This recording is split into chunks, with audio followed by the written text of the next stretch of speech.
Agriculture. According to Regeneration International, regenerative agriculture describes farming and grazing practices that, among other benefits, reverse climate change by rebuilding soil organic matter and restoring degraded soil biodiversity, resulting in both carbon drawn down and improving the water cycle. According to the Climate Reality Project, in addition to a long list of incredible benefits for farmers and their crops, regenerative agriculture practices help us fight the climate crisis by pulling carbon from the atmosphere and sequestering it in the ground. We know that to solve the climate crisis, business as usual will not cut it.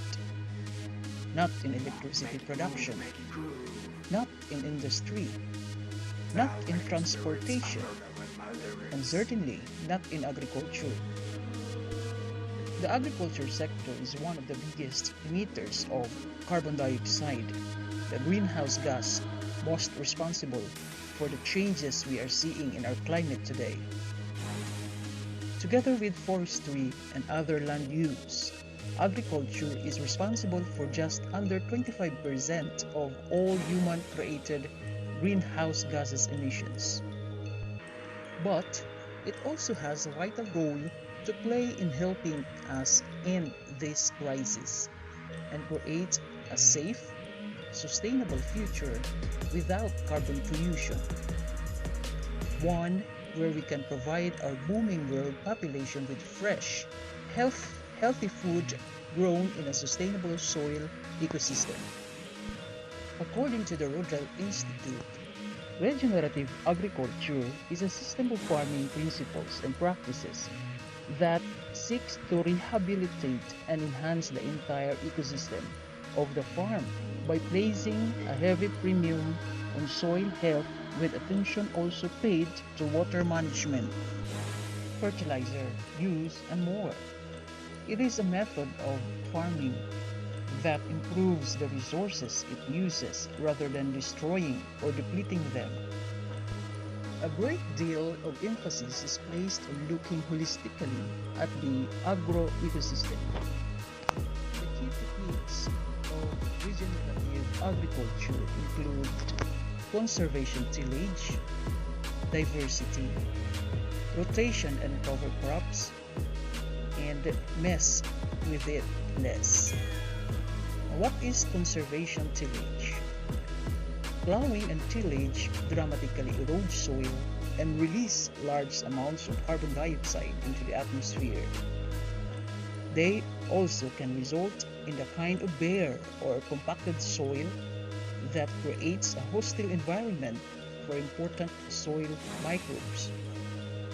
By adopting a low or no-till practices, farmers minimize physical disturbance of the soil and over time increase levels of soil organic matter, creating healthier, more resilient environments for plants to thrive, as well as keeping more and more carbon where it belongs.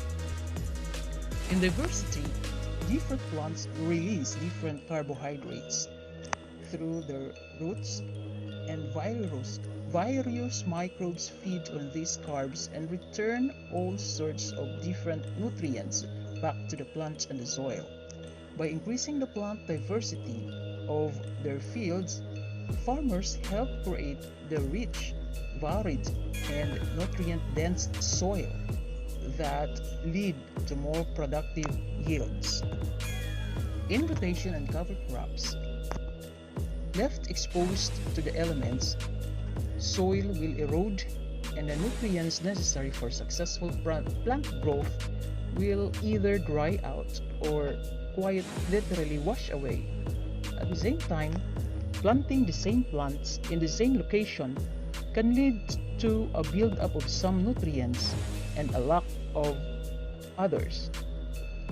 But by rotating crops and deploying cover crops strategically, farms and gardens can infuse soils with more and more soil organic matter. often while avoiding diseases and pest problems naturally. Always remember, bare soil is a bad soil.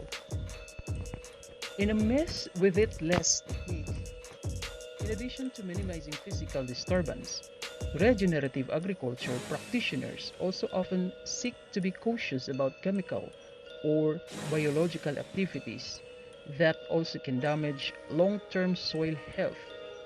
Misapplication of fertilizers and other soil amendments can disrupt the natural relationship between microorganisms and plant roots. So why we support regenerative agriculture? According to the Regeneration International, the loss of the world's fertile soil and biodiversity, along with the loss of indigenous seeds and knowledge, pose a mortal threat to our future survival.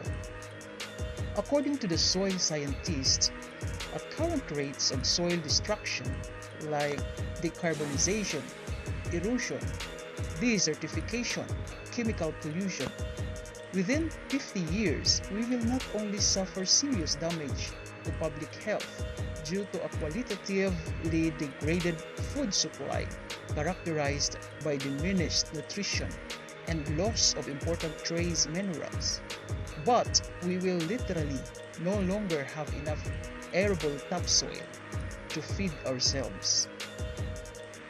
Without protecting and regenerating the soil on our 4 billion acres of cultivated farmland, 8 billion acres of pasture land, and 10 billion acres of forest land, it will be impossible to feed the world, keep global warming below 2 degrees Celsius, or halt the loss of biodiversity.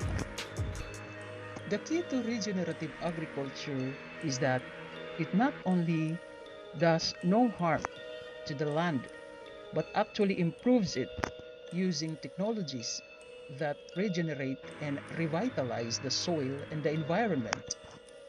Regenerative agriculture leads to healthy soil capable of producing high quality, nutrient-dense food while simultaneously improving rather than degrading land and ultimately leading to productive farms and healthy communities and economies.